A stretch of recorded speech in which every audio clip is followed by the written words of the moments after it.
Hi hi അപ്പോൾ നമ്മളുടെ പുതിയ വീഡിയോ എങ്ങനെ ഒരു ഈസി ആൻഡ് സിമ്പിൾ വേയിൽ ബിരിയാണി വെക്കാവുന്നതാണ്. അപ്പോൾ നമുക്ക് വീഡിയോയിലോട്ട് പോയാലോ.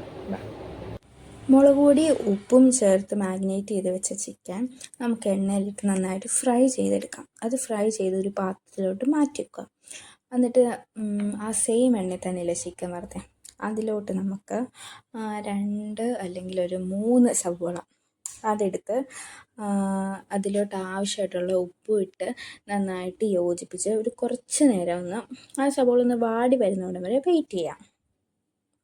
എന്നിട്ട് ഇതൊന്ന് വാടി വന്നപ്പോഴത്തേക്ക് അതിലേക്ക് നമുക്ക് ഒരു കുറച്ച് വെളുത്തുള്ളി, ഒരു ചെറിയ കഷ്ണം ഇഞ്ചി, പിന്നെ 3 പച്ചമുളക് ഇതെല്ലാം മിക്സിയിലിട്ട് നന്നായിട്ട് പേസ്റ്റാക്കി അതും കൂടി ഇതിനകത്തോട്ട് ആഡ് ചെയ്ത് കൊടുക്കാം. എന്നിട്ട് ഇത് നന്നായിട്ട് യോജിപ്പിച്ച് ഒരു 2 അല്ലെങ്കിൽ 3 മിനിറ്റ് നന്നായിട്ട് മൂടി വെച്ച് വേവിക്കുക.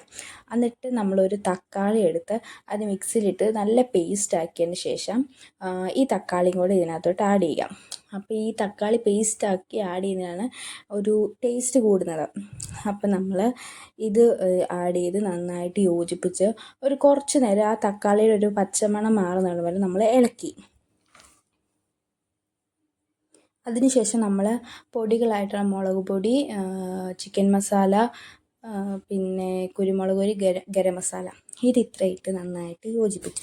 പിന്നെ 1 ഗ്ലാസ് വെള്ളം ഒഴിച്ച് നന്നായിട്ട് തിളപ്പിച്ചിട്ട് അതിലോട്ട് ചിക്കൻ ഇട്ട് കൊടുത്തു.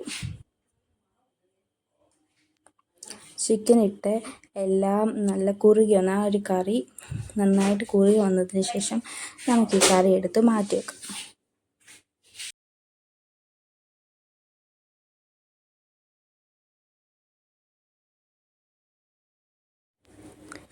പിന്നെ ഒരു 3 ഗ്ലാസ് അരി, നമ്മൾ കുക്കറിലാണ് റൈസ് വെക്കുന്നത്, അപ്പം 3 ഗ്ലാസ് അരി, 1 ഗ്ലാസ് അരിക്ക് 1.5 ഗ്ലാസ് വെള്ളം എന്ന അളവിൽ നമ്മൾ 3 ഗ്ലാസ് എടുത്തു. എന്നിട്ട് അതിലോട്ട് സ്പൈസസും ആവശ്യത്തിന് ഉപ്പും ആഡ് ചെയ്ത് ഇത് ഒറ്റ വിസിൽ, അതിൻ്റെ ആവി അപ്പം തന്നെ കളഞ്ഞ് പിന്നെ അതിലോട്ട് ഒനിയനും ഗ്രീൻ പീസ്, ക്യാരറ്റ്, നട്ട്സ് ഇതെല്ലാം ഫ്രൈ ചെയ്ത് മാറ്റി വെച്ചു. പിന്നെ ഒരു കട്ടിയുള്ള പാത്രം വെച്ച് അതിനകത്തോട്ട് ചിക്കൻ ഇട്ടു. എന്നിട്ട് അതിൻ്റെ മണ്ടയിലോട്ട് നമ്മൾ നേരത്തെ റെഡിയാക്കി വെച്ച റൈസ് ഇട്ടു. ആ റൈസെല്ലാം നന്നായിട്ട് അതിൽ ഇട്ടതിന് ശേഷം നമ്മൾ നേരത്തെ ഫ്രൈ ചെയ്ത് വെച്ച ബീൻസ്, ക്യാരറ്റ്, ഒനിയൻ, നട്ട്സ് ഇതെല്ലാം ഇതിന് മുകളിലോട്ട് ഇട്ട് കൊടുത്തു. പിന്നെ നമ്മളിതൊരു 10 മിനിറ്റ് ദം ചെയ്യാൻ വെക്കണം.